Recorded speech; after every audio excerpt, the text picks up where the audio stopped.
मेरी पहले वीडियो में आपने जीएसटी के कुछ इम्पोर्टेंट पॉइंट्स तुमने सीखे। इसके बाद में दूसरी वीडियो आपके पास भेजी है मैंने, जिसमें उससे आगे की कुछ और इम्पोर्टेंट पार्ट्स हैं जिसको समझने के लिए तुम्हें थोड़ा सा टाइम देना पड़ेगा। मैं ज़्यादा टाइम वेस्ट नहीं करूँगा। जैसा कि मैंने पहले भी देखा था और अभी भी एक नई डेफिनेशन इसमें इसके अलावा और कुछ ऐड किया है। GST is an indirect tax and it was launched at midnight on 1st July 2017 by the President of India and the Government of India. The launch was marked by a historic midnight session of both the House of Parliament Convent and the Central Hall of the Parliament. GST indirect tax है और इसे launch किया गया था 1 जुलाई 2017 को रात 12 बजे India के प्रेसिडेंट और भारत के प्रधानमंत्री द्वारा। ये एक इंडिया के ऐतिहासिक मिडनाइट है जो कि 30 जून एंड 1 जुलाई की किसके लिए? पार्लियामेंट के लिए और सेंट्रल पार्लियामेंट के हॉल के लिए। And now exclusions under GST, यानी कि जीएसटी के अंडर किस किस को नहीं रखा गया है। सबसे पहले तो basic custom duty on import of goods into India. India के अंदर जितने भी इंपोर्ट्स होते हैं, कस्टम ड्यूटीज़ होती हैं, उन सबको जीएसटी से अलग रखा गया है। और सेकंड, पेट्रोलियम प्रोडक्ट्स जैसे कि petrol, diesel, liquid natural gas and crude oil etcetera, इनको भी जीएसटी से तो अलग रखा गया है। अल्कोहल जो कि ह्यूमन कंजप्शन के लिए होता है, उसका भी जीएसटी से अलग रखा गया है। And stamp duty and real estate को भी जीएसटी से अलग रखा गया है। And next, wider tax base. क्या है बेनिफिट्स है जीएसटी के? वाइडर टैक्स बेस यानी कि बहुत लंबे चौड़े बहुत सारे टैक्स से बचने के लिए जीएसटी है, जो कि थोड़ा सा लंबा प्रोसेस है, लेकिन आपको सिर्फ एक ही रिटर्न फिल करनी होती है। Elimination of cascading effect of multiple indirect tax. ये क्या है? इसके अंदर ही काफ़ी टैक्सेस इंक्लूड है, आपको मल्टीपल टैक्स के फॉर्म नहीं फिल करने पड़ते हैं, क्योंकि जीएसटी के अंदर ही बहुत सारे इनडायरेक्ट टैक्स इंक्लूड है। रैशनलाइजिंग टैक्स स्ट्रक्चर को रैशनलाइज करने में भी बहुत हेल्पफुल होता है, क्योंकि एक जगह ही होते हैं। एंड नेक्स्ट है harmonising of central and state administration. और सेंट्रल और स्टेट गवर्नमेंट के लिए भी इसको हार्मोनाइज करना बहुत ही इजी होता है। And GST rates classification. GST rates आपने मोस्टली सुनेंगे 4 तरह के, 5%, 12%, 18%, 28%। बट इसके अलावा आपको 3% और होते हैं जो कि 0%, हालांकि 0% नहीं लेके ही बाद मानी जाती है, पर ऐसा नहीं है। 0% जो लगता है, 0% का मीन्स होता है कि आपको इसमें चेंज हो सकता है। नील का मतलब जो कि बिल्कुल ही नहीं है। Essential food and medicine, newspaper, education service, residential accommodation पर 0% टैक्स लगता है, यानी कि जीएसटी। एंड डायमंड्स और अदर प्रेशियस स्टोन्स, डायमंड्स पे और जितने भी महंगी स्टोन्स वाली चीज़ें होती हैं उन सब पर 0.25% टैक्स लगता है। एंड 3% लगता है किसी भी तरह की ज्वेलरी हो, चाहे वो गोल्ड हो, सिल्वर हो, प्लेटिनम हो, या फिर कोई भी आर्टिकल्स हो, किसी भी ज्वेलरी के आर्टिकल्स हो, उस पर 3%। 5% लगता है कॉमन यूज़ के लिए जो यूज़ किया जाता है, जैसे कि स्वीट्स, रेस्टोरेंट सर्विसेज एंड खाने पीने की चीज़ें।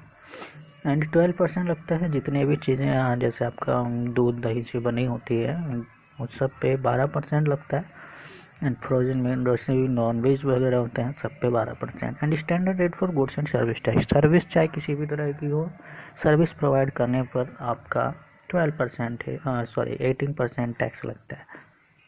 गुड्स जो होते हैं जो कि इन सबसे थोड़ा हाई ऊपर उनसे थोड़ा सा ऊपर लेवल पे जितने भी गुड्स होते हैं उन सब पे 18%, like that computer, mobile etcetera. And then 28% लगता है लग्जरी आइटम्स पर, मोटर व्हीकल पर। Okay, then who should register for GST. GST में रजिस्टर किस किस को कराना चाहिए और कराना ज़रूरी है? तो individual register under the pre GST law. एक तो उसको उस इंडिविजुअल पर्सन को भी कराना ज़रूरी है जिसने पहले से किसी भी टैक्स में रजिस्ट्रेशन कराया गया हो लॉ के अकॉर्डिंग। दूसरा, जिसका बिजनेस का टर्न ओवर 40 लाख तक है, उसको बिजनेस में जीएसटी में रजिस्ट्रेशन कराना जरूरी है। एंड देन जिसका 10 लाख तक भी टर्नओवर है उसको भी कराना जरूरी है, बट ये लॉ सिर्फ ओनली नॉर्थ ईस्टर्न स्टेट पर लागू होता है, जो कि पहाड़ी एरियाज होते हैं। Next, casual taxable person, non resident taxable person, यानी ऐसे पर्सन जो पहले से टैक्स पे करते हैं उसको भी जीएसटी में रजिस्ट्रेशन कराना जरूरी है। टैक्स कौन सा, जैसे excise duty and VAT service tax etcetera. Agent of supplier and input service duty भी डिस्ट्रीब्यूटर, किसी भी तरह के सप्लायर एंड डिस्ट्रीब्यूटर है तो उनको जीएसटी में रजिस्ट्रेशन कराना जरूरी है।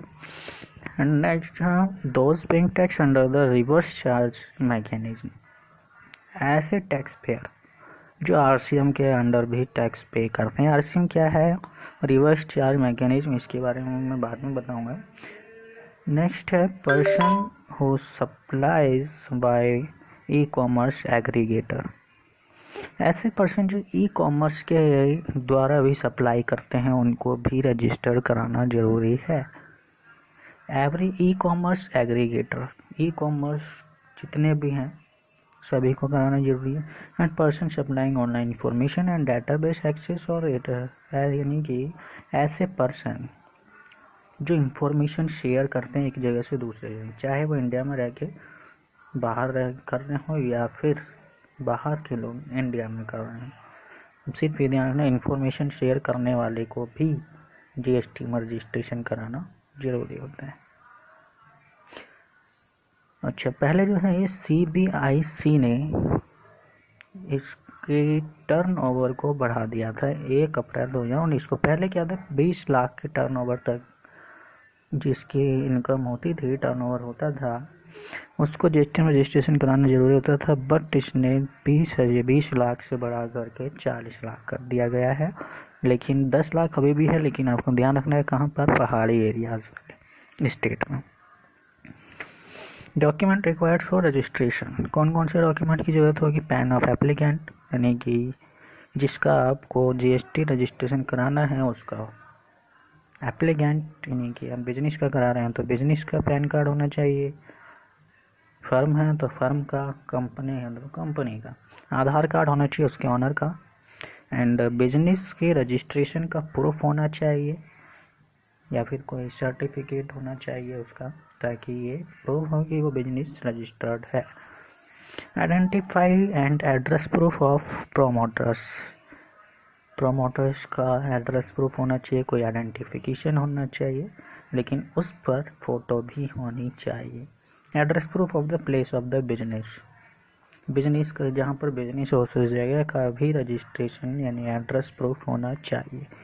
बैंक अकाउंट स्टेटमेंट होनी चाहिए ऑनर की, या फिर अगर बिजनेस के नाम से करंट अकाउंट है तो उसका स्टेटमेंट। डिजिटल सिग्नेचर भी होनी चाहिए एंड लेटर होना चाहिए अथॉरिटी की तरफ से कि आपको यहाँ पर परमिशन दी गई है, यानी कि जो आप बिजनेस कर रहे हो उसका एक रजिस्ट्रेशन भी होता है, वो अथॉरिटी से भी लेटर लिखवाया हुआ होना चाहिए। That's right, that's clear. And